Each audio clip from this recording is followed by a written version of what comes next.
Hey there. Today I'm diving into a deeply complex and highly relevant topic. Why, despite America's vast wealth, do many African Americans continue to face economic hardships? Let's unpack this, shall we? America, known as the land of opportunity, is one of the wealthiest countries in the world. With a robust economy and a high standard of living, it might come as a surprise to learn that not all Americans share in this prosperity equally. Particularly, the African American community faces distinct challenges that stem from historical and systemic inequalities. Let's start with a bit of history. Post the Civil War, African Americans were freed from slavery but not from discrimination. Segregation laws, known as Jim Crow laws, were put in place to keep African Americans separate and unequal. This created barriers to education, voting, and economic opportunities which have had long-lasting effects.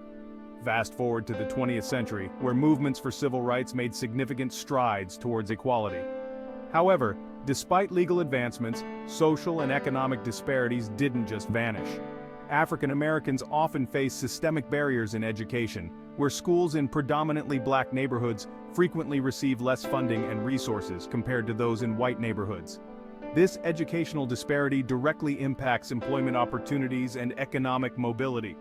Moreover, employment discrimination still exists, and African Americans are often the last to be hired and the first to be fired. This job insecurity contributes to higher unemployment rates and lower average incomes in the African American community. Additionally, the racial wealth gap is startling.